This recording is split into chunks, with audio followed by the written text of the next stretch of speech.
আনিকা, আমাদের টেন্ডারশিপ পাস করতে তোকে যেতে হবে নয়ন গ্রুপ অফ কোম্পানিতে। ওই কোম্পানির মালিকের সাথে তো ডিল করতে হবে।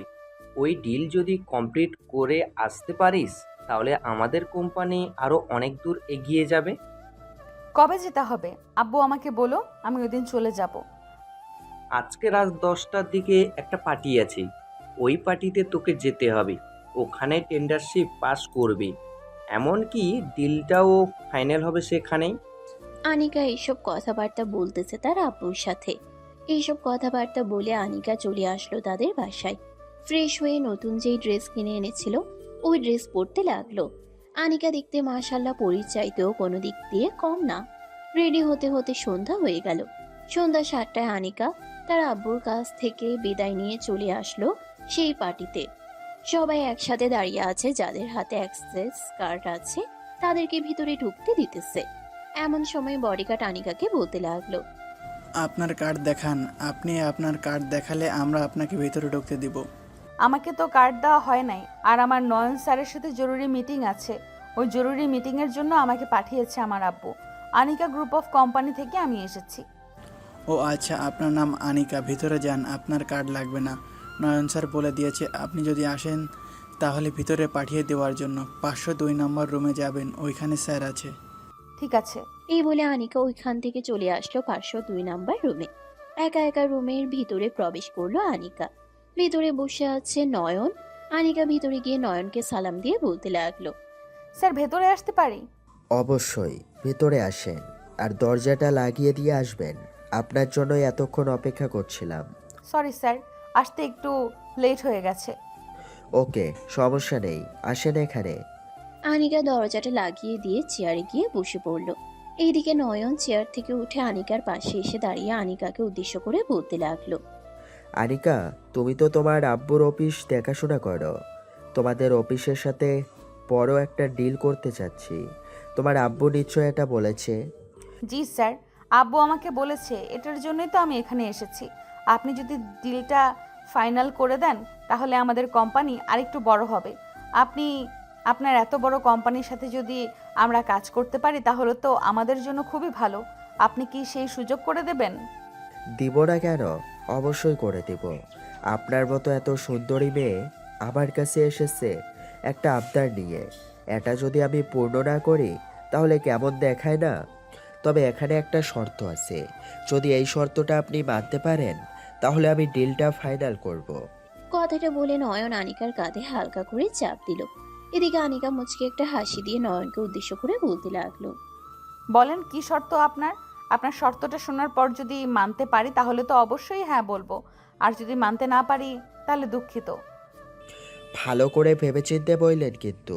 এই শর্ত মানতে পারলে আপনাদের কোম্পানির কত দূর এগিয়ে যাবে বুঝতে পারতেছেন? বুঝতে পারবো না কেন? অবশ্যই বুঝতে পারবো।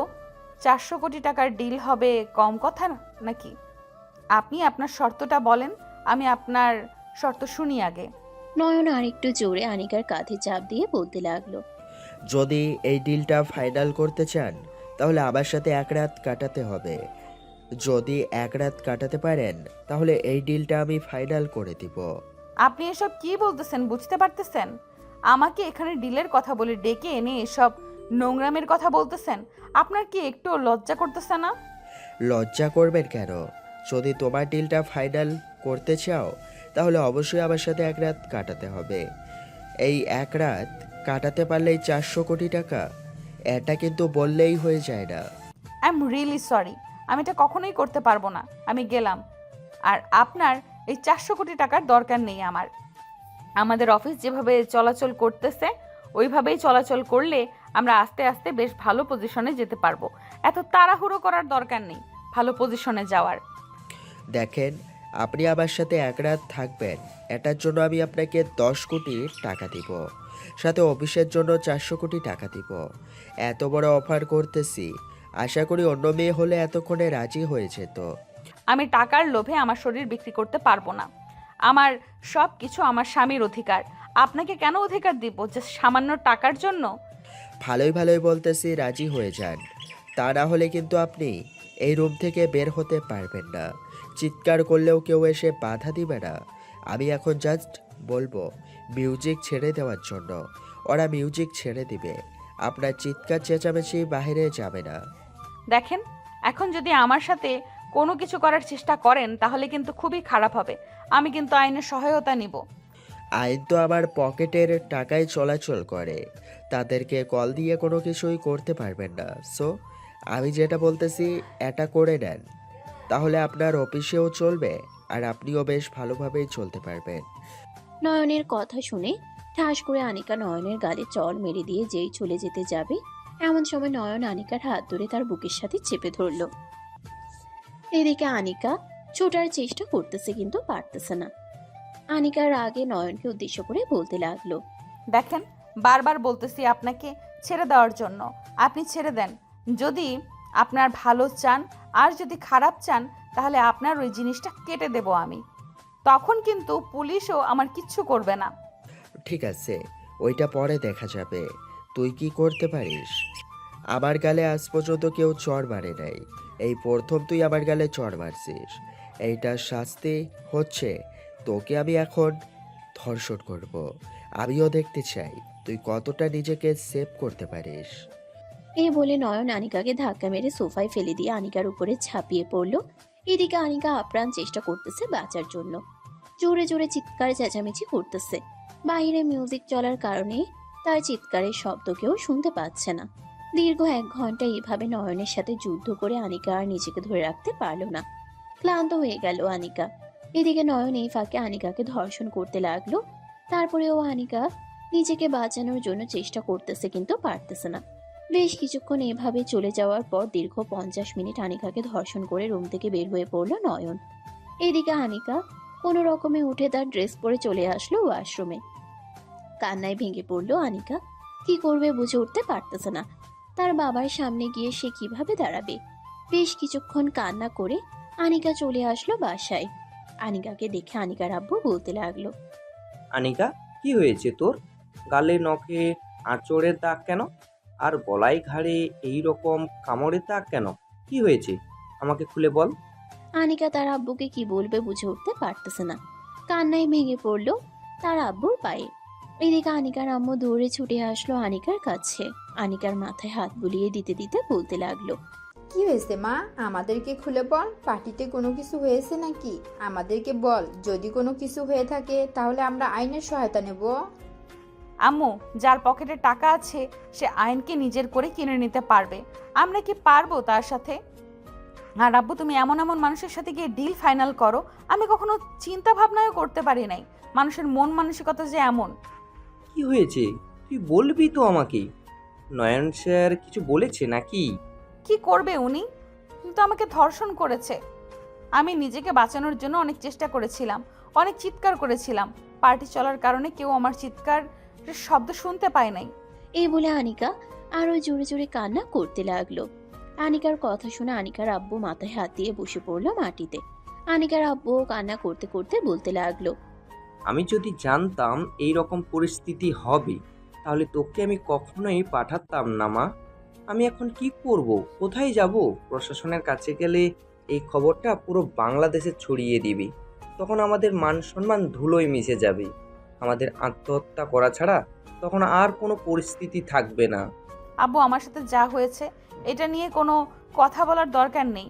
নয়ন গ্রুপ অফ কোম্পানির সাথে কোনো লেনদেন করার দরকার নেই। আর কখনো ও লেনদেন করবো না নয়ন গ্রুপ অফ কোম্পানির সাথে। কিন্তু তোর সামনে যে আমি আর মুখ দেখাতে পারবো না মা। আমার জন্য এমনটা হয়েছে। আমি যদি লোভ না করতাম কখনোই এমনটা হতো না। আব্বু, এমনটা বইলো না। আল্লাহ হয়তো চাইছে, তার জন্যই এমন হয়েছে। আমি এখন থেকে আর বাহিরে বের হব না। বেশি বের হলে শুধু অফিসে যাব, অন্য কোথাও না। এই বলে আনিকা চলে আসলো তার রুমে। দরজাটা লাগিয়ে দিয়ে বিছানায় শুয়ে পড়লো। কখন থেকে ঘুমিয়ে গেছে খেয়াল নেই। পরের দিন ঘুম ভাঙলো আনিকার আম্মুর ডাকে। আনিকা ঘুম থেকে উঠে ফ্রেশ হয়ে নিচে এসে খাবার খাইতেছে। এমন সময় আনিকার আম্মু বলতে লাগলো, আনিকা, তোর অফিসে যাওয়ার দরকার নেই। তুই কয়েকদিন বাসায় রেস্ট কর। আমি চাই না তুই এই মুহূর্তে অফিসে যা। তোর আব্বু গতকালকে রাতে অনেক কান্না করেছে। তোকে কিভাবে কি বলবে বুঝে উঠতে পারছিল না। আম্মু, এখানে তো আব্বুর অপরাধ নেই। আব্বু কান্না করবে কেন? আসলে হয়তো আমার কপালে এটা লেখা ছিল, তাই এমনটা হয়েছে। হ্যাঁ মা, তারপরেও তুই আজকে অফিসে যাস না, দরকার পড়লে কালকে যাবি, আজকে বাসায় থাক। আনিকা চুপচাপ খাওয়া দাওয়া করে চলে আসলো তার রুমে। বিছানায় বসে বসে ফোন টিপতেছে, কিন্তু তার ভালো লাগতেছে না। আনিকা কালো একটা বোরকা আর হিজাব ভালোভাবে পরে চলে আসলো নিচে। আনিকাকে রেডি হয়ে আসতে দেখে আনিকার আম্মু বলতে লাগলো, আনিকা, তুই কি অফিসে যাচ্ছিস নাকি? হ্যাঁ, আমি অফিসে যাইতেছি আম্মু, তুমি বাসায় থাইকো। এই বলে আনিকা বাইরে এসে তাদের গাড়িটা নিয়ে চলে আসলো অফিসে। গাড়িটা অফিসের ভিতরে পার্কিং করে রেখে দাঁড়িয়ে আছে। এমন সময় আনিকা গাড়ি থেকে নেমে সোজা হেঁটে চলে যেতে যাবে, এমন সময় পিছন থেকে একজন কর্মী আনিকাকে ডাক দিয়ে বলতে লাগলো, আসসালামু আলাইকুম আনিকা ম্যাডাম, আমাদের তো অয়ন গ্রুপ অফ কোম্পানির সাথে ডিল করার কথা ছিল কালকে। ডিল কি ফাইনাল করেছেন ম্যাডাম? না, ডিল ফাইনাল হয় নাই। আসলে ফাইনাল করতে গিয়েছিলাম, পরে ওনারা রিজেক্ট করে দিয়েছে। আমাদের মাল নাকি ভালো না, আরও অনেক কিছু বলেছে। তাই আমরা চিন্তা করেছি যে নিজে মাল বানিয়ে নিজে বিদেশে মালগুলো বিক্রি করব। কয়েকটা দিন অপেক্ষা করেন, আমি বিদেশে মাল বিক্রি করার জন্য দেখতেছি কি করা যায়। এই বলে আনিকা আর বেশি কথা না বলে চলে আসলো তার আব্বুর কেবিনে। আনিকাকে দেখে তার আব্বু বলতে লাগলো, কি রে আনিকা, তোকে না বললাম আজকে অফিসে আসার দরকার নেই, তারপরেও তুই কেন অফিসে আসলি? আব্বু ভালো লাগছিল না বাসায়, তাই অফিসে চলে এসেছি। আর আমি চিন্তা ভাবনা করেছি যে আমাদের মালগুলো আমরা রেডি করে বিদেশে বিক্রি করব। বিদেশে তো বিক্রি করতে পারবো, কিন্তু সেই রকমভাবে লোক খুঁজতে হবে। লোক খোঁজার পর তাদের মাধ্যমে আমাদের মালগুলো বিক্রি করতে হবে। হ্যাঁ, আমি বুঝতে পারছি, এটা নিয়ে চিন্তা করো না, আমি দেখতেছি। বিশ্বস্ত লোক যদি আমার পরিচিত থাকে, তাহলে আমি তাদের মাধ্যমে আমাদের মালগুলো বিক্রি করব। আচ্ছা, তুই এই দিকটা দেখতে থাক, আমি ওই দিকটা দেখে আসতেছি। এই বলে আনিকার আব্বু চলে গেল বাহিরে। অন্যদিকে আনিকা তার কেবিনে বসে কাজ করতেছে, এমন সময় তার ফোনটা বেজে উঠলো। তাকিয়ে দেখে দারোয়ান কল দিয়েছে। কলটা রিসিভ করতেই ওই পাশ থেকে দারোয়ান বলতে লাগলো, ম্যাডাম, একটা ছেলে এসেছে। স্যার নাকি বলেছে যে তাকে আসার জন্য তাকে কি আমি ভিতরে ঢুকতে দিব? যদি অনুমতি দেন তাহলে আমি তাকে ভিতরে ঢুকতে দিব, আর যদি অনুমতি না দেন তাহলে ভিতরে ঢুকতে দিব না। আচ্ছা, আপনি তাকে ভেতরে পাঠিয়ে দেন। আব্বু যেহেতু বলেছে, নিশ্চয়ই কোনো কাজের জন্য বলেছে। তাকে ভেতরে পাঠিয়ে দিয়ে বলবেন যে 2 তলায় চলে যাওয়ার জন্য, ওখানেই আব্বু আছে। এই বলে আনিকা কলটা কেটে দিল। এদিকে দারোয়ান ফাহিমকে উদ্দেশ্য করে বলতে লাগলো, ম্যাডাম, তোমাকে ভিতরে যেতে বলছি, আর 2 তলায় চলে যাবে, সোজা ওইখানে স্যার আছে। আচ্ছা, আমি যাইতেছি। এই বলে ফাহিম হাঁটতে হাঁটতে চলে আসলো সিঁড়ি দিয়ে 2 তলায়। ফাহিম আসতে আনিকার আব্বু ফাহিমকে দেখে বলতে লাগলো, ফাহিম, তুমি চলে এসেছো, বেশ ভালোই হয়েছে, ভিতরে আসো। ফাহিম ভিতরে চলে আসলো। আনিকার আব্বু ফাহিমকে নিয়ে চলে আসলো তার কেবিনে। আনিকাকে উদ্দেশ্য করে তার আব্বু বলতে লাগলো, আনিকা, ওর নাম হচ্ছে ফাহিম। সে অনেক দিন ধরে আমাদের অফিসে চাকরি করবে বলে ঘুরঘুর করছিল। সে খুবই ভালো একটা ছেলে, তাকে আমি অনেক দিন ধরেই চিনি। আজকে যেহেতু চলে এসেছে, তার চাকরিটা কনফার্ম করে কাজটা একটু বুঝিয়ে দে তো তুই। এই বলে আনিকার আব্বু চলে গেল বাহিরে। এদিকে আনিকা ফাহিমকে উদ্দেশ্য করে বলতে লাগলো, আপনি কি কি কাজ পারেন আমাকে বলেন তো। এই অফিসের যা যা কাজ আছে সব কাজই আমি পারি, কারণ আমি অন্য একটা অফিসে এই কাজ করে এসেছি। আমাকে যেই কাজ দিবেন আমি সেই কাজ করতে পারবো। অন্য একটা অফিসে তুমি কি কাজ করেছো আর তাদের মালগুলো কিভাবে বাইরের দেশে বিক্রি করেছে তুমি বলতে পারবে? আমাদের অফিস থেকে মালগুলো কয়েকজন চায়নার বড় বড় কোম্পানি থেকে লোক এসে নিয়ে যায়। তাদের সাথে যোগাযোগ করতে চাইলে আপনি রবিবারে দেখা করতে পারবেন। রবিবার দুপুরে তারা প্রত্যেক দিন নাজিম ভাইয়ের হোটেলে খাবার খায় গিয়ে। আমি দেখা করব না। আমি যদি তোমার উপরে দায়িত্ব নেই তাদেরকে নিয়ে আসার, তাহলে তুমি তাদেরকে নিয়ে আসতে পারবে, যেহেতু তুমি তাদেরকে চেনো। তুমি বললে অবশ্যই ওরা আসতে পারে হয়তো। ঠিক আছে, আমি রবিবারে তাদেরকে নিয়ে আসব। আর তারা যেই মালগুলো নিবে ওই মালগুলো খুবই পরিষ্কার হতে হবে। তারা পরিষ্কার পছন্দ করে। আচ্ছা, সমস্যা নেই, মালগুলো সব সময় পরিষ্কার থাকবে, এটা নিয়ে একদম চিন্তা করবেন না। আপনি শুধু তাদেরকে নিয়ে আসেন। দরকার পড়লে আমরা আবার মালগুলো পরিষ্কার করে দেব। আচ্ছা, আমি তাদেরকে নিয়ে আসব। আজকে তো শনিবার, কালকে তারা আসবে, কালকে তাদেরকে আমি গিয়ে নিয়ে আসব। আজকে কি কাজ করতে হবে আমায় একটু বলেন। আপনি গিয়ে কাপড়গুলোর কোয়ালিটি চেক করে আসেন। যেহেতু তারা নিবে, সো আপনি বলতে পারবেন কাপড়গুলোর কোয়ালিটি কেমন হয়। আমাদের কাপড়গুলোর কোয়ালিটি ভালো নাকি খারাপ? যদি খারাপ হয় তাহলে আরও ভালো করার চেষ্টা করব। আচ্ছা, আমি দেখে আসতেছি। এই বলে ফাহিম চলে আসলো ওইখান থেকে মেশিনগুলোর কাছে। প্রত্যেকটা মেশিনের মালগুলো নিজের হাতে চেক করে দেখতেছে ভালো নাকি খারাপ। প্রত্যেকটা মেশিনের মাল চেক করার পর ফাহিম চলে আসলো আনিকার কাছে। আনিকাকে উদ্দেশ্য করে ফাহিম বলতে লাগলো, আপনাদের অফিসের মালগুলো খুবই ভালো। আপনারা চাইলেই তো বাইরের দেশে বিক্রি করতে পারেন। অন্য কোম্পানির কাছে বিক্রি করার চাইতে বাইরের দেশে যদি বিক্রি করেন তাহলে আরও বেশি লাভ হবে আপনাদের। সামান্য এই টাকা লাভে আপনি কিছুই করতে পারবেন না। তুমি যদি তাদেরকে আনতে পারো এবং আমাদের অফিসের মাল বিক্রি করতে পারো, তাহলে তোমার বেতন আমি 40,000 টাকা করে দেবো প্রত্যেক মাসে। আর মাঝে মধ্যে আমার সাথে ঘুরতেও যেতে পারবে বিভিন্ন দেশে এই কাজের মাধ্যমে। ঘোরাঘুরি করার দরকার নেই, আমি জাস্ট অফিসে বসে কাজ করব। আপনি যেহেতু কোম্পানির মালিকের মেয়ে, সো আপনি ঘুরে ঘুরে দেখবেন কোনো কোনো কোম্পানিগুলো কেমন মাল বিক্রি করতেছে। যেমন নয়ন গ্রুপ অফ কোম্পানি, তারা তাদের মালগুলো একদম নর্মাল নিয়ে আসে আর নর্মাল কাপড় তৈরি করে। তাদের মালগুলোর দাম অনেক কম। তাদের কোম্পানি তো কিছুদিন আগে প্রায় 500 কোটি টাকা লস খেয়েছে। ও আচ্ছা, এটা তুমি জানলে কি করে তাদের কোম্পানি যে লস খেয়েছে 500 কোটি টাকা? আর তুমি এতটা শিওর হয়ে কিভাবে বলতেছো? আমার এক বন্ধু তাদের কোম্পানিতে চাকরি করে। একটা দিন একটা বড় কোম্পানির গোডাউনে আগুন লেগে প্রায় 500 কোটি টাকার মাল পড়ে গেছে। তারা বলতেছে যে আরও বেশি হতে পারে। ও আচ্ছা, তুমি তোমার কাজ করো। অন্যান্য কোম্পানি কি করতেছে কি না করতেছে ওটা দেখার বিষয় না। তুমি আজ থেকে এই কোম্পানিতে চাকরি করবে, সো এই কোম্পানি কিভাবে উন্নত করা যায় সেটা নিয়ে চিন্তা ভাবনা করবে। অবশ্যই ম্যাডাম, এই কোম্পানি কিভাবে উন্নত করা যায় এটা নিয়ে আমি অবশ্যই চিন্তা করব। যেহেতু আমি এই কোম্পানির একজন কর্মচারী। ফাহিম এইসব কথাবার্তা বলতেছে। বেশ কিছুক্ষণ এইসব কথাবার্তা বলা শেষ হতেই ফাহিম বলতে লাগলো, ম্যাডাম, আজকে তাহলে আমাকে ছুটি দিয়ে দেন। আমার তো আর কোনো কাজ নেই। কালকে একবারে দুপুরবেলা আমি তাদেরকে নিয়ে এই অফিসের ভিতরে প্রবেশ করব। ঠিক আছে, এখন তাহলে তুমি যাও। ফাহিম চলে গেল বাড়িতে। কলিং বেল দিতেই ফাহিমের আম্মু এসে দরজা খুলে দিল। ফাহিমকে আসতে দেখে বলতে লাগলো, কি রে ফাহিম, সারাদিন তুই কোথায় ছিলি? তোর আব্বু যে তোকে খোঁজাখুঁজি করছিল। কোথায় আর থাকবো, ওই দিন যে একটা আঙ্কেল বলে গিয়েছিল না তাদের অফিসে সিট খালি আছে চাকরি করার জন্য, ওই অফিসে গিয়েছিলাম। তারা আমাকে চাকরি দিয়েছে। আর আগে যেই রকম কাজ করতাম ওই রকম কাজই, সেম অফিস ওইটা।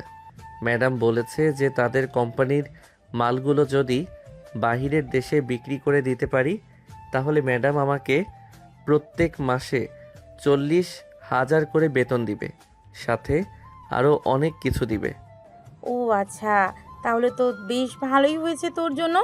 মনোযোগ সহকারে কাজ কর, আশা করি খুব ভালো কিছু একটা করতে পারবি। হ্যাঁ আম্মু, আমার জন্য দোয়া কইরো যাতে আমি খুব ভালোভাবে কাজ করতে পারি আর তাদের অফিসটা যাতে আরও অনেক দূর এগিয়ে নিয়ে যেতে পারি। ফাহিমের আম্মু এইসব কথাবার্তা বলতেছে। বেশ কিছুক্ষণ এইসব কথাবার্তা বলা শেষ করে ফাহিম চলে গেল তার রুমে। ফ্রেশ হয়ে বিছানায় বসে আছে এমন সময় ফাহিমের আম্মু ফাহিমের জন্য খাবার নিয়ে আসলো। ফাহিম খাওয়া দাওয়া করে বসে আছে। হঠাৎ করে তার ফোনটা বেজে উঠল। তাকিয়ে দেখে তার বন্ধু ইমন কল দিয়েছে। কলটা রিসিভ করতেই ওই পাশ থেকে ইমন বলতে লাগলো, কিরে কোথায় আছিস তুই? সকালবেলা তো কি যেন একটা বলে চলে গেলি, শুনতেই পেলাম না। এখন তাড়াতাড়ি আড্ডাখানায় চলে আয়, আমরা সবাই আড্ডাখানায় আছি। আচ্ছা তোরা বস, আমি কিছুক্ষণের মধ্যে আসতেছি। এই বলে ফাহিম কলটা কেটে দিয়ে কিছুক্ষণের মধ্যে চলে আসলো তার বন্ধুদের কাছে। তাদের সাথে বসে বসে আড্ডা দিতেছে এমন সময় ফাহিম বলতে লাগলো, কী রে ইমন, তোর কি অবস্থা? এই সময় তো তুই অফিসে থাকিস, অফিসে না থেকে এখানে কি করতেছিস? কি আর করব, অফিস নাকি বন্ধ হয়ে যাবে, 500 কোটি টাকা লস খেয়েছে। এমনকি ব্যাংক থেকেও প্রায় অনেক টাকা লোন নিয়েছে, ওই লোন পরিশোধ করতে পারে নাই। এখন শুনতেছি যে তাদের অফিস নাকি নিলামে তুলবে, সাথে যে 500 কোটি টাকা অন্যান্য বিজনেসম্যানদের থেকে অ্যাডভান্স নিয়েছিল ওই টাকাও তারা চাইতেছে। এখন দুই পাশ থেকে চাপ আসার কারণে অফিসটা নিলামে তুলে দেওয়া হবে। ও আচ্ছা, তাহলে তুই এখন কোথায় চাকরি করবি? কোনো কিছু চিন্তা ভাবনা করতে পারলি নাকি? না, তেমন কোনো চিন্তা ভাবনা করি নাই। আর পরিচিত তেমন কোনো অফিসও নেই যে হুট করে ঢুকে যাব। এক দুটা অফিসে ঘোরাঘুরি করে এসেছিলাম, তাদের অফিসে একটাও সিট খালি নেই। তাহলে এখন আমি কিভাবে চাকরি করব তুই বল। আমি তো চাকরি নিয়েছি, ম্যাডাম বলেছে যে ওই বাহিরের বিদেশের লোকদের সাথে যদি ম্যাডামের পরিচয় করিয়ে দিতে পারি এবং ম্যাডামের অফিসের মাল বিক্রি করে দিতে পারি, তাহলে ম্যাডাম আমাকে প্রত্যেক মাসে 40,000 টাকা করে বেতন দিবে। ও আচ্ছা, তাহলে তো বেশ ভালোই হয়েছে। ফাহিম তার বন্ধু বান্ধবীর সাথে এইসব কথাবার্তা বলতেছে। বেশ কিছুক্ষণ এইসব কথাবার্তা বলা শেষ করে বসে আছে, এমন সময় ফাহিমের ফোনটা বেজে উঠল। তাকিয়ে দেখে তার আব্বু কল দিয়েছে। রিসিভ করতেই ওই পাশ থেকে ফাহিম বলতে লাগলো, হ্যাঁ আব্বু বলো। রাত অনেক হয়েছে, বাসায় আয়, খাওয়া দাওয়া করে ঘুমাবি। কালকে থেকে তো তোর অফিস আছে, তোর আম্মু বললো আমাকে। হ্যাঁ আব্বু, আমি কিছুক্ষণের মধ্যেই আসতেছি, ফোন রাখলাম তাহলে এখন। এই বলে ফাহিম কলটা কেটে দিয়ে বসে রইল। বেশ কিছুক্ষণ বসে থাকার পর ফাহিম বলতে লাগলো, বন্ধু আমি এখন গেলাম রে, আর কালকে যদি আমি ব্যবস্থা করতে পারি তাহলে তোদেরকে অবশ্যই জানাবো। চিন্তা করিস না, আল্লাহর উপর ভরসা রাখ, কিছু একটা হয়ে যাবে। এই বলে ফাহিম ওইখান থেকে চলে আসলো বাসায়। ফ্রেশ হয়ে খাওয়া দাওয়া করে বিছানায় শুয়ে পড়ল। কখন যে ঘুমিয়ে গেছে খেয়াল নেই। ঘুম থেকে উঠে বসে আছে, এমন সময় ফাহিম বলতে লাগলো, আমি তো দুপুরবেলা অফিসে যাব, তাদেরকে নিয়ে আমার এখনই বের হয়ে যেতে হবে। আগে দোকানে যাই, দোকানে গিয়ে বলে এরপরে অফিসের দিকে রওনা দিব। এই বলে ফাহিম তাড়াতাড়ি করে ফ্রেশ হয়ে খাওয়া দাওয়া করে চলে আসলো সেই হোটেলে। দোকানদারকে বলে তার ফোন নাম্বারটা দিয়ে চলে আসলো অন্য আরেকটা অফিসের সামনে। এসে দেখে একটা গাড়ি দাঁড়িয়ে আছে। গাড়িটা দেখে ফাহিম মনে মনে বলতে লাগলো, আরে এটা তো সেই গাড়িটা, এটা দিয়েই তো তারা এসেছে মনে হয়, এই অফিসেই আছে। কিছুক্ষণ অপেক্ষা করি, অবশ্যই তাদের দেখা পাবো। ফাহিম এইসব কথাবার্তা বলে চুপচাপ দাঁড়িয়ে রইল রাস্তার এক পাশে। দীর্ঘ 1 ঘন্টা পর তারা বাইরে আসতেই ফাহিম দৌড়ে গিয়ে বলতে লাগলো, আসসালামু আলাইকুম স্যার, কেমন আছেন? আমাকে চিনতে পারছেন? ওয়ালাইকুম আসসালাম। হ্যাঁ, তোমাকে তো চিনতে পারছি। তোমার নাম ফাহিম, তাই না? তুমি এখানে কি করো? তুমি তো তোমাদের অফিসে থাকবে। স্যার, অফিস থেকে আমাকে বের করে দিয়েছে, আমি অন্য একটা অফিসে চাকরি করি। আপনি ওই অফিসের মালের কোয়ালিটি তো বলেছেন হালকা পাতলা ভালো, তাই কম দামে নিয়েছেন। আমি যেই অফিসে এখন চাকরি করি ওই অফিসের মালগুলো খুবই ভালো। আপনি একবার আমার সাথে চলেন, মালগুলো দেখার পর আপনি নিজেই বলবেন ভালো নাকি খারাপ। ঠিক আছে ফাহিম, চলো তাহলে যাওয়া যাক। যেহেতু তুমি ওই অফিসে অনেক বছর চাকরি করছো এবং আমি তোমাকে চিনি, সো তুমি যেতে বলছো তাহলে তো যেতেই হবে। চলো তাহলে যাওয়া যাক। এই বলে ফাহিম তাদেরকে নিয়ে চলে আসলো আনিকাদের অফিসে। গাড়ি থেকে নেমে তাদেরকে নিয়ে চলে আসলো অফিসের ভিতরে। ফাহিম তাদেরকে কাপড়গুলো দেখাতে লাগলো।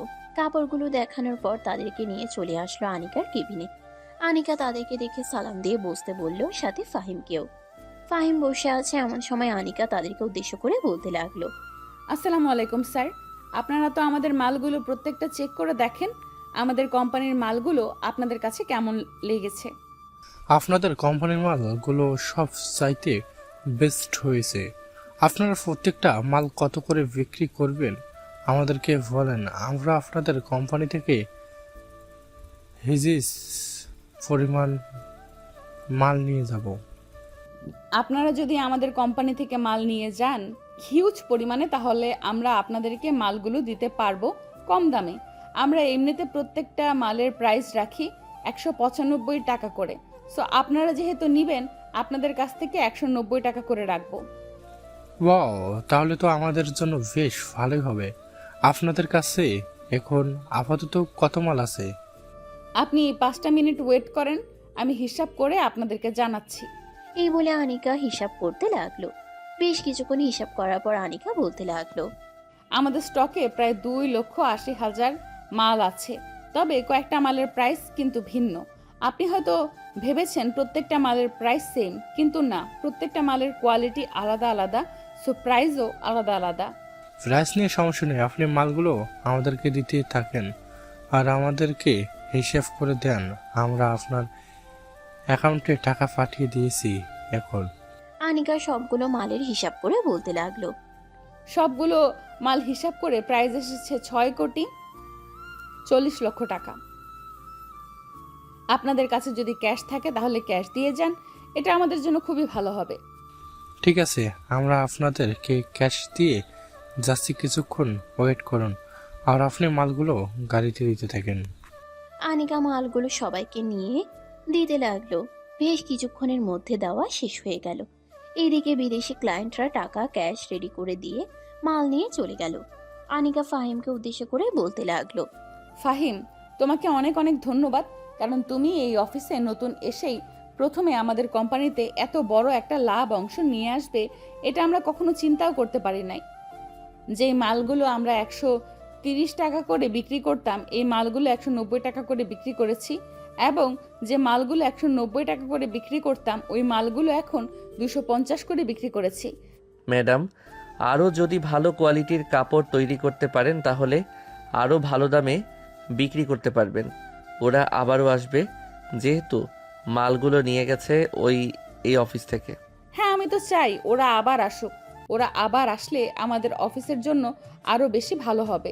আনিকা এইসব কথাবার্তা বলতেছে। বেশ কিছুক্ষণ এইসব কথাবার্তা বলা শেষ করে বসে আছে। এমন সময় আনিকার আব্বু আসলো গোডাউনে। মাল দেখতে না পেয়ে আনিকাকে উদ্দেশ্য করে বলতে লাগলো, কি ব্যাপার আনিকা, গোডানে একটা মালও নেই কেন? সব মাল হঠাৎ করে কোথায় উধাও হয়ে গেছে? আব্বু, সব মাল বিক্রি করে দিয়েছি। এই সব কিছু হয়েছে একমাত্র ফাহিমের কারণে। ফাহিম যদি আমাদের অফিসে না আসতো তাহলে মাল বিক্রি করতে পারতাম না। তাও আবার এই মালগুলো বিদেশি ক্লায়েন্টের কাছে আরও ভালো দামে বিক্রি করেছি। 130 টাকার জায়গায় 190 টাকা বিক্রি করেছি। ও আচ্ছা, তাহলে তো বেশ ভালোই লাভ হয়েছে আমাদের। এখন আমাদের অফিসের জন্য মাল আনতে হবে। যেহেতু খুব ভালোভাবে মাল বিক্রি করা হয়েছে, আমাদের কোয়ালিটি আর একটু ভালো করতে হবে, তাহলে আরও বেশি দামে বিক্রি করা যাবে। হ্যাঁ আব্বু, আমি ওটাই চিন্তা ভাবনা করেছি। আমাদের মালগুলো যদি আরও ভালো মানের তৈরি করে তাহলে আরও বেশি টাকায় বিক্রি করতে পারবো। আনিকা এইসব কথাবার্তা বলতেছে তার আব্বুর সাথে।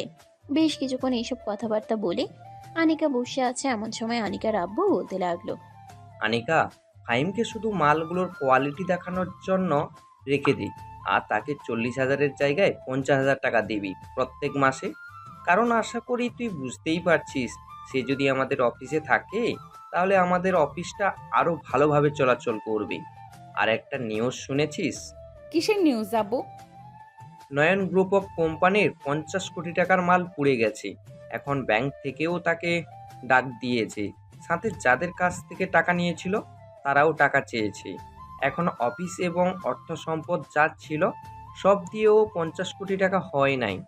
আদালত থেকে তাকে যাবজ্জীবন কারাদণ্ড দেওয়া হয়েছে। আলহামদুলিল্লাহ, আল্লাহ যেটা করে ভালোর জন্যই করে। আমার সাথে যেরকম করেছে এইটার বিচার করে দিয়েছে আল্লাহ। হ্যাঁ, আমিও দোয়া করি তাকে যাতে ফাঁসির আসামি করে মেরে ফেলে। কিন্তু একটা বিষয় জানিস, তোর তো এখন বয়স হয়ে গেছে। তোর জন্য যদি ভালো একটা ছেলে পাইতাম তাহলে বিয়ে দিয়ে দিতাম। আব্বু, আমি এখন বিয়ে করার প্রস্তুতিতে নেই। তুমি বুঝতেই পারছো আমার সাথে কি একটা ঘটনা ঘটে গেছে। আর যে আমাকে বিয়ে করবে সে তো সারা জীবন পস্তাবে আর বলবে যে আমি ধর্ষিতা মেয়ে। আমি এই ধর্ষিতা মেয়ে কথাটা শুনতে চাই না। যে আমাকে বিয়ে করবে তাকে আমি সব কিছু বলবো। সে যদি রাজি থাকে আমাকে বিয়ে করার জন্য তাহলে বিয়ে হবে। আর সে যদি টাকা পয়সার লোভ দেখে বিয়ে করে তাহলে তার সাথে কখনোই সংসার করা হবে না আমার। আচ্ছা, তুই চিন্তা করিস না, আমি যদি তোর জন্য ভালো একটা ছেলে খুঁজে আনি তাহলে তুই বিয়ে করবি তো? আর তোর সাথে যা যা হয়েছে তাকে যদি সব কিছু বলা হয়, সে যদি তোকে বিয়ে করতে চায় তাহলে তুই করবি না? আচ্ছা আগে আনো, এরপরে তার সাথে এইসব কথা বলা শেষ করে সে যদি মানে তাহলে বিয়ে করব, আর যদি না মানে তাহলে করব না। আচ্ছা, আমাকে কয়েকটা মাস সময় দে, এরপরে না হয় তোর জন্য ভালো একটা ছেলে খুঁজবো। এই বলে আনিকার আব্বু চলে আসলো সকল কর্মীদের কাছে। সবাইকে একসাথে ডেকে এনে আনিকার আব্বু বলতে লাগলো, তোমরা সবাই তো জানো আজকে আমাদের অফিস থেকে সকল মাল বিক্রি হয়ে গেছে একমাত্র ফাইমের কারণে। তোমরা সবাই ফাইমের কথা অনুযায়ী মালগুলো তৈরি করবে। প্রত্যেকটা মাল যাতে ভালো তৈরি হয়, খারাপ তৈরি হলে কিন্তু তারা রিপোর্ট করবে। আমরা চাই যে প্রত্যেকটা মাল ভালোভাবে তৈরি হোক। ভালোভাবে তৈরি হলে আমাদের জন্য বেশি ভালো হবে, আমরা খুব ভালো টাকায় বিক্রি করতে পারবো, এমনকি তোমাদেরও স্যালারি বাড়বে। স্যার, আপনি চিন্তা করবেন না, আমরা যতক্ষণ এই অফিসে আছি ততক্ষণ আপনার মালগুলো খুব ভালোভাবে তৈরি করব। আমরা চাই আপনি এই অফিসটা আরও অনেক দূর এগিয়ে নিয়ে যান, এমনকি আপনাদের অফিসটা আরও বড় হোক, আরও মানুষকে কাজে লাগাতে পারেন। কর্মচারীরা আনিকার আব্বুর সাথে এইসব কথাবার্তা বলতেছে। বেশ কিছুক্ষণ এইসব কথাবার্তা বলা শেষ করে সবাই যার যার কাজে চলে গেল। এইদিকে আনিকার আব্বু ফাহিমকে ডেকে নিয়ে চলে আসলো আনিকার কেবিনে।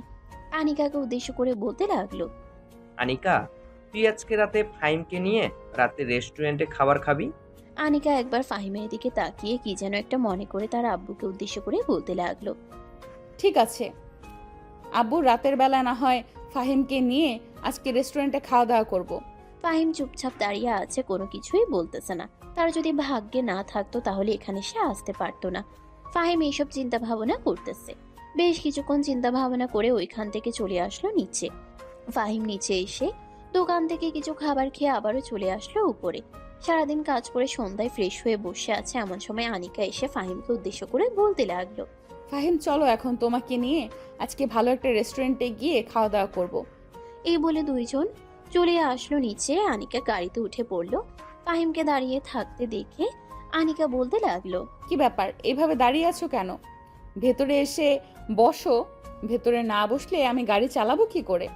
আসলে ম্যাডাম, আগে কখনো কারো গাড়িতে বসি নাই তো, আর ওই রকম অভ্যাসও তো নেই, তাই আর কি চিন্তা ভাবনা করতেছি গাড়ির ভিতরে ঢুকবো নাকি ঢুকবো না। আরে আসো তো, এত চিন্তা ভাবনা করতে হবে না। আনিকা এইসব কথাবার্তা বলতেছে। বেশ কিছুক্ষণ এইসব কথাবার্তা বলতেই ফাহিম গাড়িতে উঠে পড়লো। গাড়িতে উঠে দরজাটা লাগিয়ে দিয়ে বসে রইলো ফাহিম। এইদিকে আনিকা গাড়ি চালিয়ে যেতে লাগলো রেস্টুরেন্টের উদ্দেশ্যে। বেশ কিছুক্ষণ পর চলে আসলো অনেক বড় একটা রেস্টুরেন্টের সামনে। গাড়িটা দাঁড় করিয়ে দুইজন গাড়ি থেকে নেমে চলে আসলো রেস্টুরেন্টের ভিতরে। খালি একটা টেবিল দেখে আনিকা গিয়ে ওই টেবিলে বসে পড়লো। আনিকাকে বসে পড়তে দেখে ফাহিম তার সামনের চেয়ারে বসে পড়লো। চুপচাপ বসে আছে। বেশ কিছুক্ষণ পর ওয়েটার এসে আনিকার হাতে খাবারের মেনু কার্ড ধরিয়ে দিয়ে বলতে লাগলো, ম্যাডাম কি খাবেন বলেন। আনিকা অনেকগুলো খাবার অর্ডার করলো। বেশ কিছুক্ষণ পর খাবারগুলো নিয়ে আসলো ওয়েটার। এদিকে ফাহিম চুপচাপ বসে বসে খাবার খাইতেছে। খাওয়া দাওয়া শেষ করে ফাহিম আনিকাকে উদ্দেশ্য করে বলতে লাগলো, ম্যাডাম, আমি তাহলে এখন চলে যাই, এখানে থেকে আর কি করব, খাওয়া দাওয়া তো শেষ। হ্যাঁ, খাওয়া দাওয়া শেষ, চলো তোমাকে এখন বাসায় পৌঁছে দিয়ে আসবো। কিন্তু আপনার গাড়ি তো অলি গলি দিয়ে ঢুকবে না, আপনি আমাকে 3 রাস্তার মোড়ে নামিয়ে দিয়ে এরপরে চলে যাইন, আমি 3 রাস্তার মোড় থেকে হেঁটে হেঁটে চলে যেতে পারবো। ঠিক আছে, যতটুকু যাওয়া যায় আমি ততটুকুই যাব, চলো এখন যাওয়া যাক। এই বলে আনিকা ফাহিমকে নিয়ে চলে আসলো গাড়িতে। চুপচাপ বসে আছে। বেশ কিছুক্ষণ বসে থাকার পর আনিকা গাড়ি স্টার্ট দিয়ে ফাহিমদের বাড়ির উদ্দেশ্যে রওনা দিল। প্রায় 1 ঘন্টা পর 3 রাস্তার মোড়ে চলে আসলো। আনিকা গাড়ির সামনে নিয়ে যেতে যাবে এমন সময় ফাহিম বলতে লাগলো, ম্যাডাম, গাড়ি ভিতরে ঢোকাতে পারবেন কিন্তু ঘুরিয়ে নিয়ে আসতে পারবেন না, ভিতরে জায়গা খুবই কম, আমাকে এখানে নামিয়ে দেন, সামনে আমি হেঁটে হেঁটে চলে যেতে পারবো, এখান থেকে আমাদের বাসায় যাইতে 5 মিনিট সময় লাগে।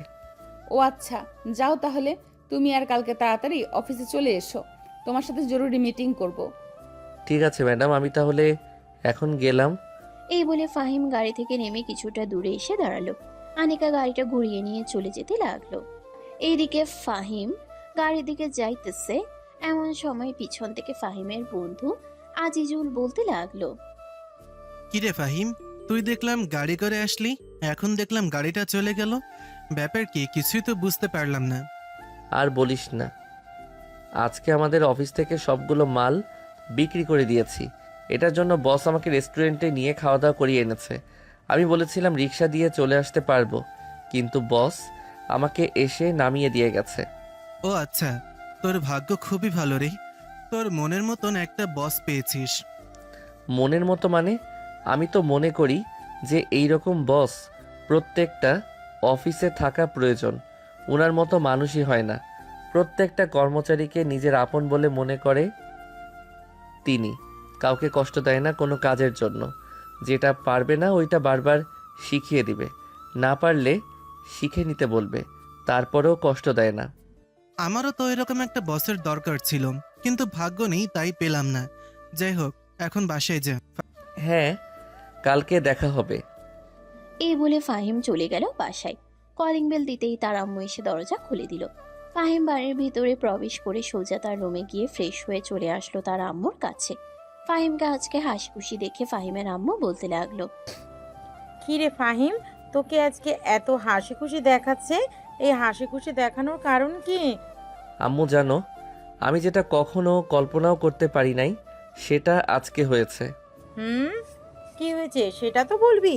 যদি না বলিস তাহলে বুঝবো কি করে যে কি হয়েছে? আম্মু, তেমন কিছুই হয় নাই। আজকে ম্যাডাম আমাকে নিয়ে রেস্টুরেন্টে খাইয়ে এনেছে।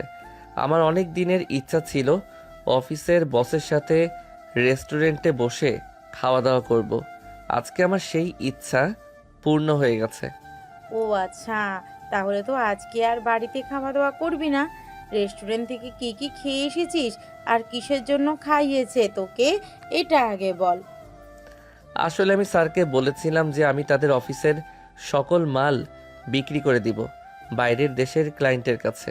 সো আজকে বিক্রি করে দিয়েছি। এই খুশিতে স্যার আমাকে রেস্টুরেন্টে নিয়ে খাইয়েছে। ও আচ্ছা, এই ব্যাপার। তো এখন কি করবি? গিয়ে ঘুমিয়ে থাক। এইখানে তো আর কোনো কাজ নেই। সারাদিন অফিসে কাজ করে বাসায় ফিরিস, শরীর তো ক্লান্ত থাকে তোর।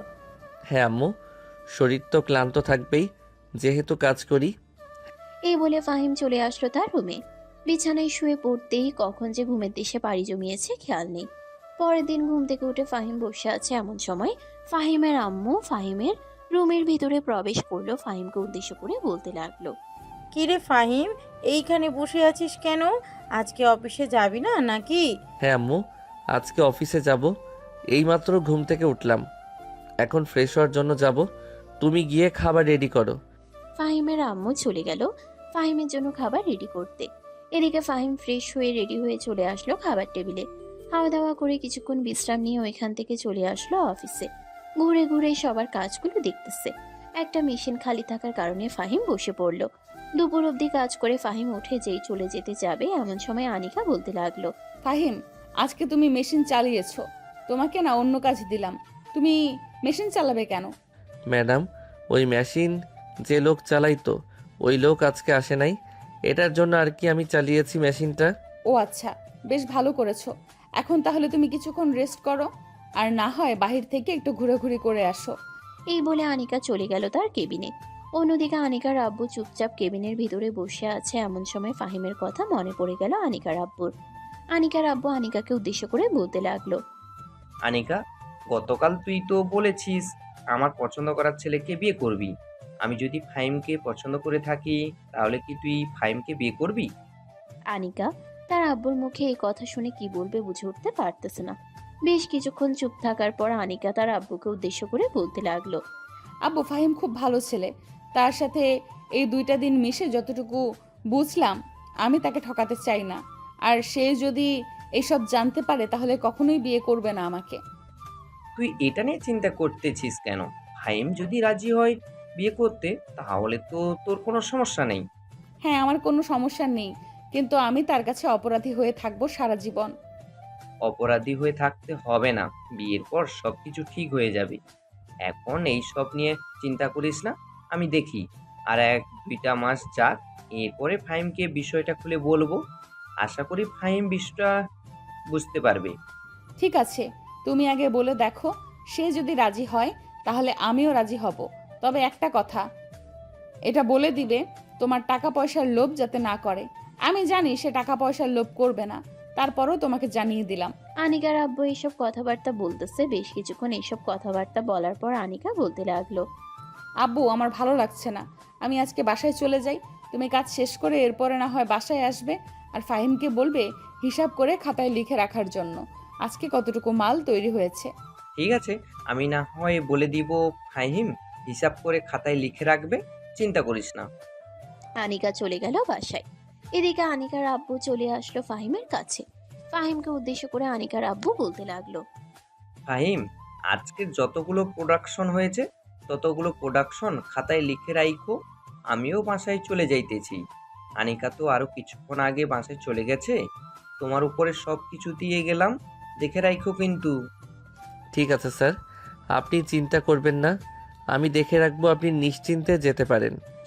আনিকার আব্বু চলে গেল বাড়িতে। এদিকে ফাহিম সন্ধ্যা পর্যন্ত কাজ করে যতগুলো প্রোডাকশন হয়েছে সবগুলো প্রোডাকশন লিখে চলে গেল। রাতে খাবার টেবিলে বসে আছে আনিকা। এমন সময় তার আম্মু বলতে লাগলো, আনিকা, তোর মামা কল দিয়েছিল, জিজ্ঞেস করতেছে তোর বিয়ে ঠিক করেছি কিনা। আমি বলেছি যে তোর বিয়ে এখনো ঠিক করি নাই, ঠিক করব। তোর মামা বলতেছে যে তার নাকি পরিচিত একটা ছেলে আছে, খুবই ভালো, তার সাথে তোর বিয়ে ঠিক করার কথাবার্তা বলতেছে। তুই যদি অনুমতি দিস তাহলে আমি তাদেরকে বলবো আসার জন্য। তুমি তাদেরকে মানা করে দাও, বলো যে ছেলে পছন্দ হয়ে গেছে, আনিকার খুব তাড়াতাড়ি বিয়ে দেওয়া হবে তাদের। মানে ছেলে আবার কোথায় থেকে পছন্দ হলো তোমার? কথা আগামাতা তো আমি কিছুই বুঝতে পারতেছি না, একটু বুঝিয়ে বলবে? আনিকার আব্বু আনিকার আম্মুকে পুরো বিষয়টা বুঝিয়ে বলল। পুরো বিষয়টা বোঝার পর আনিকার আম্মু খাওয়া দাওয়া শেষ করে আনিকার মামাকে কল দিয়ে বলে দিল যে এখানে ছেলে পছন্দ আছে। অন্যদিকে আনিকা খাওয়া দাওয়া শেষ করে রুমে এসে বিছানায় শুয়ে আছে। এমন সময় আনিকা মনে মনে বলতে লাগলো, ফাহিমের সাথে যদি আমার বিয়ে ঠিক করে তাহলে কি ফাহিমকে আমি পুরোপুরি আপন করে নিতে পারবো, নাকি আগের কথা চিন্তা ভাবনা করে নিজের জীবনটা একা একা কাটিয়ে ফেলবো? আনিকা এইসব চিন্তা ভাবনা করতেছে। বেশ কিছুক্ষণ এইসব চিন্তা ভাবনা করতে করতে কখন যে ঘুমের দিশে পাড়ি জমিয়েছে খেয়াল নেই। পরের দিন সকালে ঘুম থেকে উঠে আনিকা বসে আছে। এমন সময় আনিকার আম্মু বলতে লাগলো, আনিকা, আজকে কি অফিসে যাবি নাকি? হ্যাঁ আম্মু, আজকে তো অফিসে যাব। কেন, কোনো কিছুর দরকার আছে নাকি? না, তেমন কোনো কিছুর দরকার নেই। অফিসে যাবি নাকি এটাই জিজ্ঞেস করলাম। আনিকার আম্মু আনিকার জন্য খাবার রেডি করে দিতেই আনিকা খাওয়া দাওয়া করে চলে গেল অফিসে। অফিসে গিয়ে দেখে ফাহিম এখনো আসে নাই। এদিকে ফাহিম রাত 2টার দিকে ঘুমানোর কারণে ঘুম থেকে উঠেছে সকাল 10টায়। ফ্রেশ হয়ে খাওয়া দাওয়া করতেছে। এমন সময় ফাহিমের আম্মু বলতে লাগলো, কিরে, আজকে তো অফিসে গেলি না, তোর ম্যাডাম কি বকাঝোকা করবে না নাকি? জানি না, আজকে অফিসে যাওয়ার অনেক বেশি প্রয়োজন ছিল, কিন্তু ঘুম থেকে তো উঠতে পারি নাই। ফাহিম খাবার খাইতে খাইতে তার আম্মুর সাথে এইসব কথাবার্তা বলতেছে। এমন সময় অপরিচিত নাম্বার থেকে কল আসলো। ফাহিমের কলটা রিসিভ করতেই ওই পাশ থেকে আনিকা বলতে লাগলো, কি ব্যাপার ফাহিম, আজকে তুমি অফিসে আসলে না কেন? তাড়াতাড়ি অফিসে চলে আসো, জরুরি মিটিং আছে। ঠিক আছে ম্যাডাম, আমি 10-15 মিনিটের ভিতরে আসতেছি। এই বলে ফাহিম কলটা কেটে দিয়ে খাবার না খেয়ে চলে আসলো অফিসে। আনিকার কেবিনের ভিতরে প্রবেশ করতেই আনিকা বলতে লাগলো, আজকে তো দেরি হয়েছে কেন? আর আমি ফোন না দিলে তো তুমি মনে হয় আজকে আসতেই না। আসলে ম্যাডাম, গতকালকে রাতে বন্ধু বান্ধবের সাথে আড্ডা দিচ্ছিলাম তো, তাই আর কি রাতে ঘুমাতে দেরি হয়ে গেছে। সকালে উঠে দেখি 10টা বাজে, তখন আর অফিসে আসি নাই। এখন আপনি কল দিয়েছেন তাই চলে এসেছি। ও আচ্ছা, বেশ ভালো করেছো। তুমি না আসলে আমি হিসাব বুঝতেই পারতাম না। এইগুলো কি হিসাব করেছো তুমি? ফাহিম আনিকাকে বেশি ভালোভাবে হিসাবটা বুঝিয়ে দিল। হিসাবটা বুঝে নেওয়ার পর আনিকা ফাহিমকে উদ্দেশ্য করে বলতে লাগলো, বাহ, তুমি তো দেখি খুব ভালো স্টুডেন্ট, তোমার প্রত্যেকটা হিসাব নিকাশ একদম নিখুঁতভাবে হয়। চেষ্টা করি ম্যাডাম নিখুঁতভাবে করার জন্য। এখন আমাকে আর কি কি করতে হবে বলেন, আমি করে দিচ্ছি। এখন আর কোনো কিছু করার দরকার নেই, তুমি তাহলে এখন গিয়ে বসে থাকো, দরকার পড়লে আমি তোমাকে ডাক দিব। ফাহিম কথাবার্তা বলা শেষ করে ওখান থেকে চলে আসলো। ফাহিম ঘুরে ঘুরে অফিসটা দেখতেছে, কার কাজ কতটুকু হচ্ছে, কার কাজ কতটুকু হচ্ছে না। ফাহিম সবার কাছে একটু একটু হেল্প করতেছে। বেশ কিছুক্ষণ হেল্প করার পর ফাহিম তার কেবিনে এসে বসে রইল। এমন সময় ফাহিমের কেবিনের ভিতরে প্রবেশ করলো আনিকার আব্বু। আনিকার আব্বুকে দেখে ফাহিম দাঁড়িয়ে সালাম দিয়ে বলতে লাগলো, আসসালামু আলাইকুম স্যার। আপনি আমার কেবিনে এসেছেন, আমাকে ডাক দিলেই তো চলে যেতাম। তোমার চলে যাওয়ার দরকার নেই। আমি তোমার কেবিনে এসেছি জরুরি একটা দরকারি। তোমাকে আমি কিছু কথা বলবো, তবে আজকে না, 2 মাস পর। এমন কি কথা আছে যে 2 মাস পর বলবেন আপনি? বেশি গুরুত্বপূর্ণ কথা নাকি? অনেক বেশি গুরুত্বপূর্ণ কথা। এটার জন্যই তো বললাম তোমাকে। ঠিক আছে স্যার, আমি অপেক্ষা করব আপনার কথা শোনার জন্য। ফাহিম এইসব কথাবার্তা বলতেছে আনিকার আব্বুর সাথে। এদিকে আনিকার আব্বু কথাটা বলতে এসেছিল কিন্তু বলতে পারে নাই। এভাবে ফাহিমের জীবন চলতে লাগলো। পরের দিন ফাহিম অফিসে বসে আছে, এমন সময় তার ফোনটা বেজে উঠলো। তাকিয়ে দেখে তার বন্ধু কল দিয়েছে। কলটা রিসিভ করতেই ওই পাশ থেকে আজিজুল বলতে লাগলো, ফাহিম, তুই তো কোম্পানিতে কাজ করছিস, তোদের কোম্পানিতে কি লোক নেওয়া যাবে? যদি নেওয়া যায় তাহলে আমাকে একটা চাকরির ব্যবস্থা করে দে। আমার পরিস্থিতি তো তুই ভালোভাবেই বুঝতে পারছিস। আচ্ছা, তুই একটু ওয়েট কর, আমি ম্যাডামের সাথে কথাবার্তা বলে এরপরে তোকে জানাচ্ছি। এই বলে ফাহিম কলটা কেটে দিয়ে চলে আসলো আনিকার কেবিনে। আনিকাকে উদ্দেশ্য করে ফাহিম বলতে লাগলো, ম্যাডাম, আপনার সাথে কিছু জরুরি কথা ছিল। আপনি কি ফ্রি আছেন? ফ্রি থাকলে কথাটা বলতাম। হ্যাঁ ফাহিম, বলো কি কথা বলবে তুমি? আসলে ম্যাডাম, আমার একটা বন্ধু আছে, তার একটা চাকরির খুবই প্রয়োজন। আপনাদের অফিসে কি কোনো সিট খালি আছে? যদি থাকে তাহলে তাকে এই কোম্পানিতে কি চাকরি দেওয়া যাবে? সিট তো খালি নেই, তবে 3 মাসের জন্য করতে পারবে। ওই 3 দিন তুমি যেই মেশিনটা চালিয়েছিলে ওই মেশিনটা চালাতে পারবে। ও আচ্ছা, আমি তাকে বলে দেখি, সে এই 3 মাস করতে থাকুক। পরে যদি কোনো সিট খালি হবে তাহলে তাকে ওইখানে না হয় দিয়ে দিয়েন। ঠিক আছে, তুমি তাহলে তোমার বন্ধুকে বলো কালকে থেকে জয়েন করার জন্য। আর এটা কিন্তু প্রোডাকশনের কাজ, সে যতটুকু প্রোডাকশন দিবে ততটুকুই টাকা পাবে। আশা করি সে হয়তো জানে। ফাহিম আনিকাকে সবকিছু বুঝিয়ে ওইখান থেকে চলে আসলো তার কেবিনে। আজিজুলকে কল দিয়ে সবকিছু বলে দিল। সবকিছু বলার পর আজিজুল বলতে লাগলো, ঠিক আছে বন্ধু, আমি 3 মাস কাজ করতে থাকি। যদি ওই কোম্পানিতে সিট খালি না হয় তাহলে অন্য একটা ব্যবস্থা করে অন্য কোনো কোম্পানিতে চলে যাব। আচ্ছা, কাল থেকে তাহলে জয়েন করিস তুই। ঠিকানা তো জানিস, আমাকে আর বলে দিতে হবে না। আজিজুল ফাহিমের সাথে আরো কিছুক্ষণ কথা বলে কলটা কেটে দিল। এদিকে আনিকা তার কেবিনে বসে ফাহিমের কথা চিন্তা ভাবনা করতেছে। এমন সময় তার কেবিনের ভিতরে প্রবেশ করলো তার আব্বু। আনিকাকে আনমনে কি যেন চিন্তা ভাবনা করতে দেখে আনিকার আব্বু বলতে লাগলো, আনিকা, তুই এক কাজ করিস, কয়েকটা দিন পর ফাহিমকে নিয়ে দূরে কোথাও গিয়ে একটা ভালো নিরিবিলি জায়গায় তাকে বিষয়টা খুলে বলিস। পরে দেখিস সে কি বলে। ঠিক আছে আব্বু, তুমি চিন্তা করো না, আমি দেখি কয়েকদিন পর তাকে নিয়ে ঘুরতে যেতে পারি। আচ্ছা, তুই তাহলে ঘোরাঘুরি করে আয়। আনিকা তার আব্বুর সাথে আরো কিছুক্ষণ কথাবার্তা বলে চলে আসলো ফাহিমের কেবিনে। ফাহিমকে উদ্দেশ্য করে আনিকা বলতে লাগলো, ফাহিম চলো আজকে কোথাও থেকে ঘুরোঘুরি করে আসি, এই দিকটা আব্বু সামলে নেবে। আমাকে নিয়ে ঘুরতে যাবেন? আপনার আব্বু আপনাকে কিছু বলবে না নাকি? আর আমি তো এই অফিসের সাধারণ মাত্র একজন কর্মচারী, আর আপনি কি না আমাকে নিয়ে ঘুরতে যাবেন? কর্মচারী হয়েছে তো কি হয়েছে, আমি তোমাকে যেহেতু যেতে বলেছি তাহলে তুমি যাবে, আর আব্বু তোমাকে কখনোই কিছু বলবে না। চলো এখন যাওয়া যাক।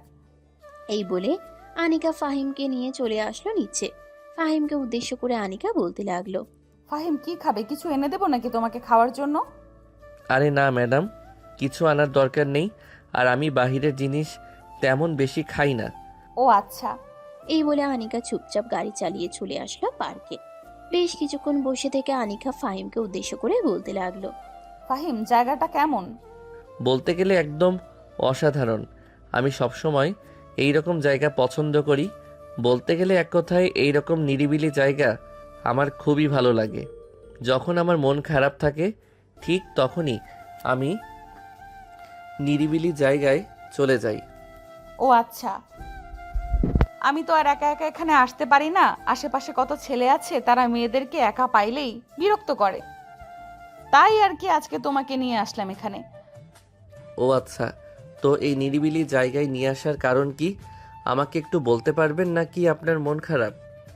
যদি মন খারাপ থাকে তাহলে বলতে পারেন। মন খারাপ না, তবে তোমার সাথে জরুরি কিছু কথা আছে। কথাগুলো বলবো বলেই এখানে নিয়ে এসেছি। আব্বু তোমাকে বলতে চেয়েছিল কিন্তু বলতে পারে নাই। ম্যাডাম, আমি কিছুই বুঝতে পারতেছি না। আপনারা আমাকে কি বলতে চান একটু বুঝিয়ে বলবেন? যদি বুঝিয়ে বলেন তাহলে আমি আশা করি বুঝতে পারবো।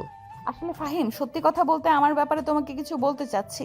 তার আগে আচ্ছা বলেন, আমি কোনো রিয়্যাক্ট করব না। আনিকা ফাহিমকে পুরো ঘটনা খুলে বলল। সব ঘটনা খুলে বলার পর ফাহিম বলতে লাগলো, ম্যাডাম, এখানে আপনি নিজেকে অপরাধী বানাচ্ছেন কেন? এখানে তো আপনার কোনো অপরাধ নেই। আপনি তো আর জানতেন না যে এইরকম পরিকল্পনা করে রেখেছে সে। আপনি তো অনেক চেষ্টা করেছেন নিজেকে বাঁচানোর জন্য, কিন্তু একটা পুরুষের কাছে কখনোই বাঁচতে পারবেন না। হ্যাঁ, সবকিছু তো শুনলে। এখন সত্যি কথাটা বলি। আসলে ফাহিম, আব্বু বলতেছে যে তোমাকে বিয়ে করার জন্য।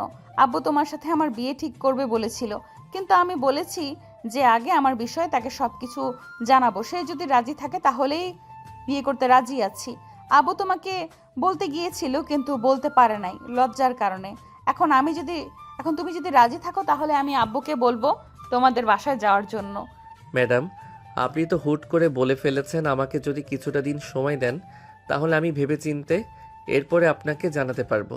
তোমার যতদিন সময় লাগে তুমি নাও। তুমি ভেবে চিন্তে এরপরে সিদ্ধান্ত নিবে, কারণ সারা জীবন থাকতে হবে। জি ম্যাডাম, আমি ভেবেচিন্তে এরপরে আপনাকে জানাবো।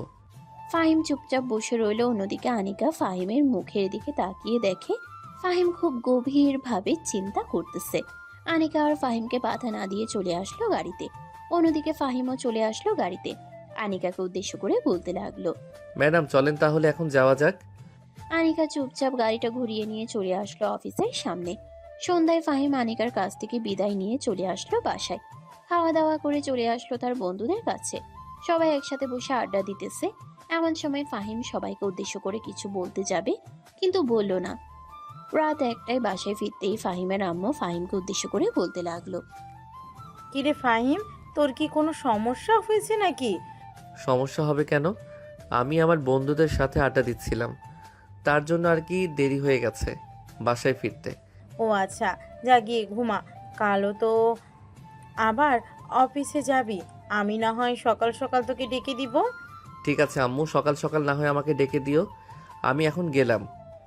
এই বলে ফাহিম যেই চলে যেতে যাবে, এমন সময় পিছনে ফিরে ফাহিম তার আম্মুকে উদ্দেশ্য করে বলতে লাগলো, আম্মু, তুমি একটু আমার রুমে আসতে পারবে? তোমার সাথে আমার কিছু কথা ছিল। কথাগুলো যদি না বলি তাহলে আমার মনের ভিতরটা আনচান আনচান করবে। আচ্ছা চল, তুই কি বলবি তোর কথাটা শুনিনি। এই বলে ফাহিমের আম্মু ফাহিমের সাথে চলে আসলো ফাহিমের রুমে। ফাহিম তার মায়ের কোলে মাথা রেখে বলতে লাগলো, আম্মু, আমাদের অফিসের ম্যাডাম আমাকে বিয়ে করতে চাইতেছে। আসলে তার আব্বু আমাকে অনেক আগে থেকেই পছন্দ করত, কিন্তু আমি জানতাম না যে ম্যাডামের জন্য পছন্দ করে রেখেছে আমাকে। পছন্দ করেছে তো ভালো কথা। তার মেয়েকে বিয়ে করতে যেহেতু বলতেছে, তাহলে করবি, সমস্যা কি? আমরা তো আর তাদের বাড়ি থেকে কোনো কিছু নিয়ে আসবো না। তা তো নিয়ে আসবো না, কিন্তু একটা সমস্যা হয়েছে।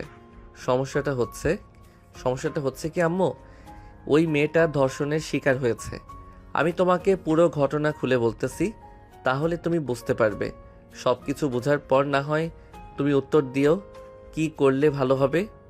ফাহিম তার আম্মুকে পুরো ঘটনা খুলে বলার পর ফাহিমের আম্মু প্রায় 2-3 মিনিট চুপ থেকে ফাহিমকে উদ্দেশ্য করে বলতে লাগলো, এটা তো আর সে নিজের ইচ্ছাতে করে নাই। যদি নিজের ইচ্ছাতে করতো তাহলে না হয় তোকে মানা করতাম, কিন্তু সে পরিস্থিতির শিকার হয়েছে। তুই বিয়ে করে তাকে নতুন জীবন দে, দেখবি তোরা খুবই সুখী হবি।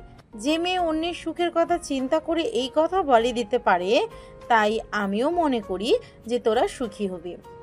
তার মানে তুমি বলতে চাইতেছো তাকে আমি বিয়ে করে এই বাড়িতে নিয়ে আসি?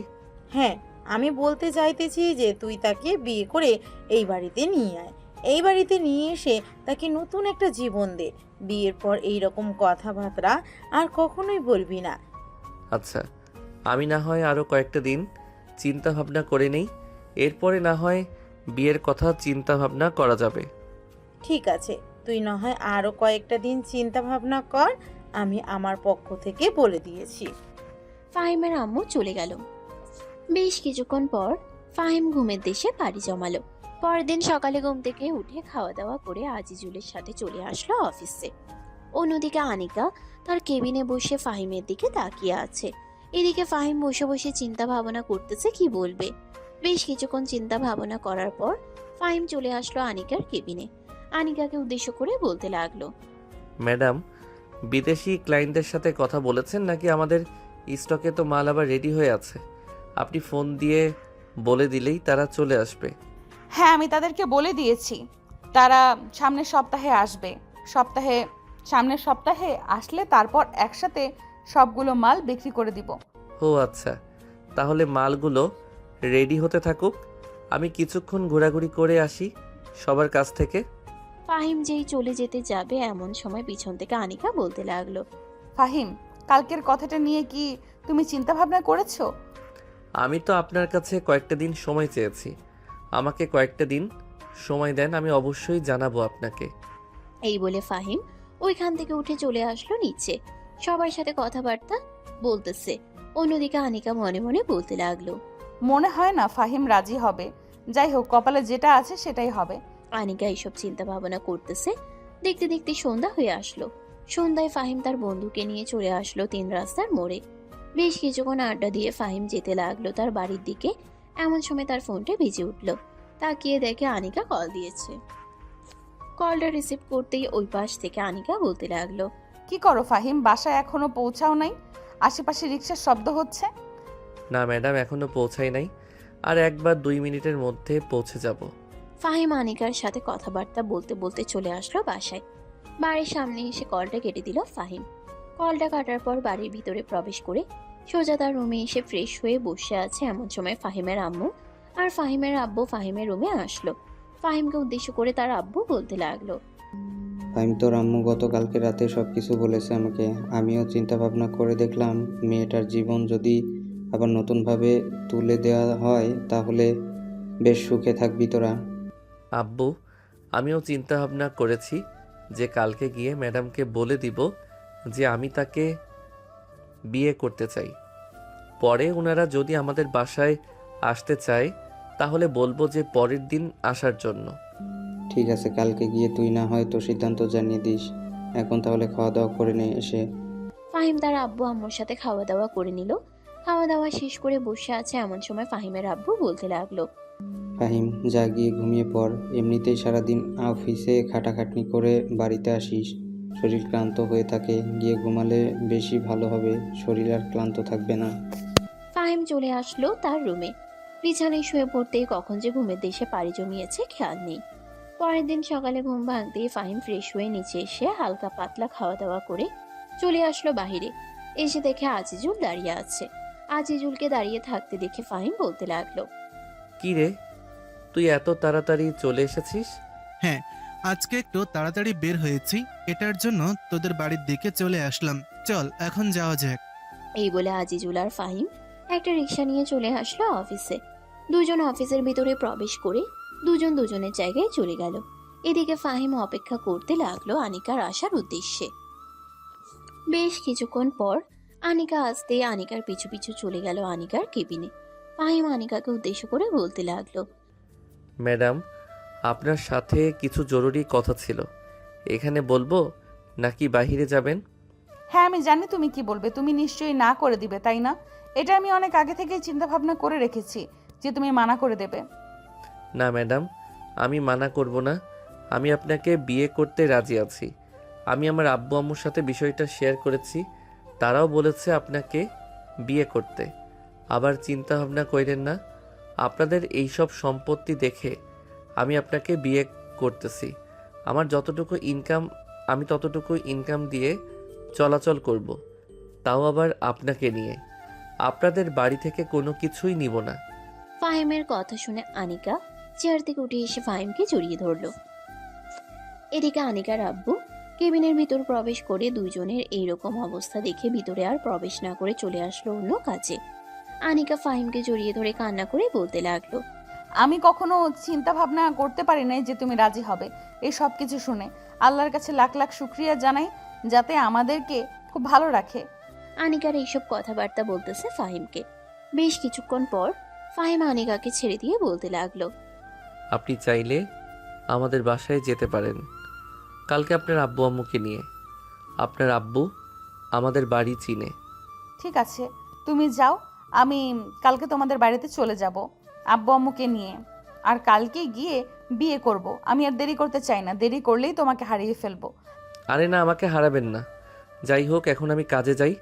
আপনার আব্বু হয়তো এসেছে, আমি কেবিনে থাকার কারণে হয়তো ভিতরে আসতে পারতেছে না।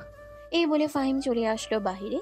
বেশ কিছুক্ষণ পর আনিকার আব্বু আনিকার কেবিনের ভিতর প্রবেশ করতেই আনিকা তার আব্বুকে জড়িয়ে ধরে বলতে লাগলো, আব্বু, তুমি সবসময় আমার জন্য বেস্ট জিনিসটা সিলেক্ট করেছো, ঠিক তেমনি ফাহিমকেও তুমি সিলেক্ট করেছো। ফাহিম আমাকে বিয়ে করতে রাজি হয়েছে। আলহামদুলিল্লাহ, তুই খুশি হয়েছিস তো ফাহিম যে তোকে বিয়ে করবে? হ্যাঁ আব্বু, আমি অনেক খুশি হয়েছি। আমার মতো খুশি আর কেউ হয় নাই। কালকে তাহলে তাদের বাসায় যাব, বড় করে অনুষ্ঠান করে বিয়ে করবি নাকি এমনিতেই বিয়ে করে ফেলবি অনুষ্ঠান ছাড়া? আমি ফাহিমকে বলে দিয়েছি যে এমনিতেই বিয়ে করব, কোনো অনুষ্ঠানের দরকার নেই। ঠিক আছে, তাহলে কালকে যাই, এরপরে না হয় বিয়ের ব্যাপারে কথাবার্তা বলে সন্ধ্যায় বিয়েটা ফাইনাল করে ফেলবো। তোর খুশি দেখলেই আমি শান্তি হয়ে রে মা। ফাহিমের একদম লোভ নেই, এটা আমি আগে থেকেই জানি। সে কখনো কোনো কিছু চাইবে না আমাদের কাছে। হ্যাঁ আব্বু, ফাহিম আমাকে বলেছে যে আমাদের কাছে কখনো কিছু চাইবে না, তার যতটুকু ইনকাম আছে ততটুকু ইনকাম দিয়ে চলাচল করবে। তবে চিন্তা ভাবনা করেছি যে তার ইনকামটা আর একটু বাড়িয়ে দেব।